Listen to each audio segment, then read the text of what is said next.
Anak, tingnan mo. Ang dami ipinadala sa atin ng tatay mo ngayon. Nay, matanong ko lang, ano po ba talagang trabaho ni tatay sa ibang bansa? Bakit ang dami niya palaging pinapadalang pera? Anak naman, syempre marangal. Ano bang iniisip mo na nang-hold up yung tatay mo dun sa abroad? O siya anak, magbihis ka na doon at magsha-shopping tayo ngayon.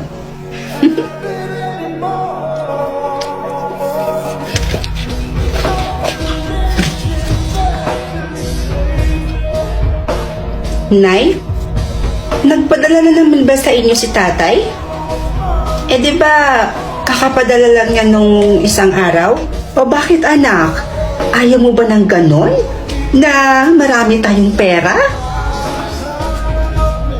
O ito na ha. Ayan. Baon mo yan. O yan ako, ubusin mo yung pera mo na yan ha. Kung gusto mo, mag-shopping ka ngayon din. Oo, para mas mabilis maubos yung pera mo. Tapos kapag naubos na, humingi ka sa akin ulit, ha?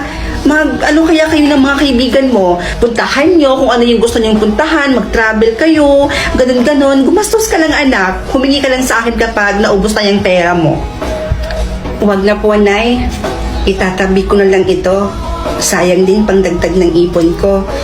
Bala ko kasi sanang bumili ng sasakyan.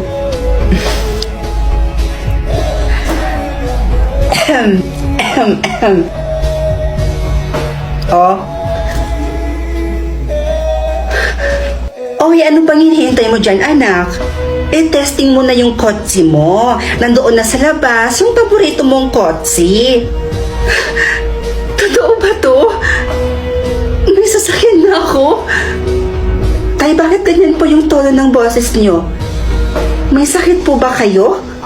Baka inaabuso niyo na po yung katawan nyo kakatrabaho. Eh, ang laki pa naman ng perang pinapadala nyo dito sa amin sa Pilipinas. Tay, may itatanong lang po sana ako sa inyo.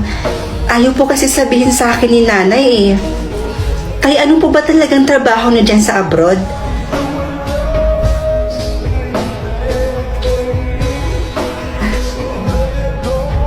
Sige po, Tay. I love you too.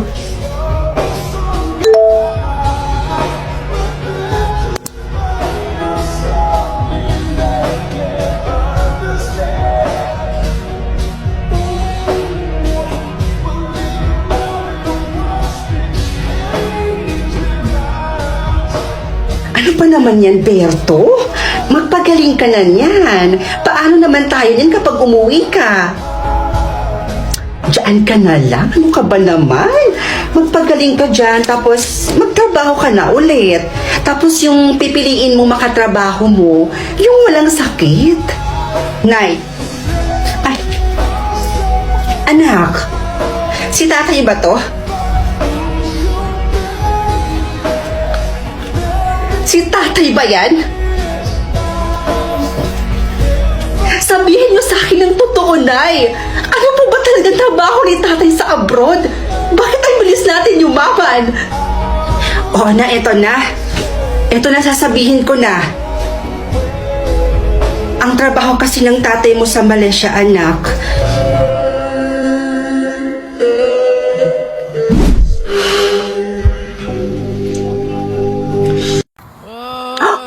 Wow! Choose one! 20 million? Or sombrero?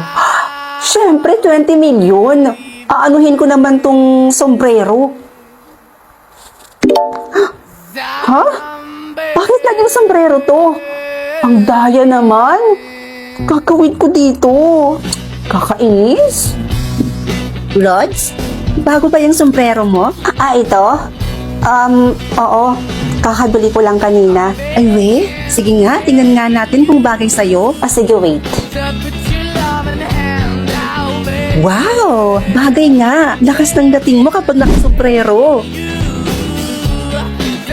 Bigaon, bahog bilat. Nilalandi mo pala yung boyfriend ko? Hoy, hindi ah. Saan mo naman nalaman yan? Umalis ka nga sa harapan ko.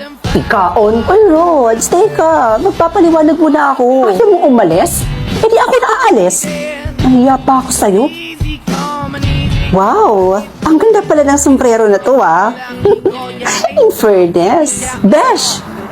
Oh, Besh, saan ka pupunta at anong ginagawa mo? Hoy, Besh, ano ka ba? Nagtatanong ako. Hoy, Besh ah, hindi ka pala nakakatulog kapag hindi ka nakakapagkape? Hoy, paano mo nalaman yun? Eh, biggest secret ko yun eh. Hindi ko rin alam. Siguro tsamba lang? Sige, alis na ako. Tsamba ba yun? Napakahiwaga naman ng sombrero na to. Lahat ng sikreto, nalalaman ko. Ay, Rods! Oh, Aling Marites. Rods, nalaman mo na ba kung anong nangyari sa kapatid mo? Bakit po? Anong nangyari sa kapatid ko? Eh kasi, yung kapatid mo yun, isang oras nang nawawala. Nawawala? Oo. Bakit? Eh, dinukot daw ng taong hindi kilala? Diyos ko, hindi pwede to. Kailangan kong iligtas ang kapatid ko. Gamit ko kaya tong sombrero. Baka malaman ko kung nasaan yung kapatid ko. Kapag hindi pa dumating ang ate mo, papatayin na kita.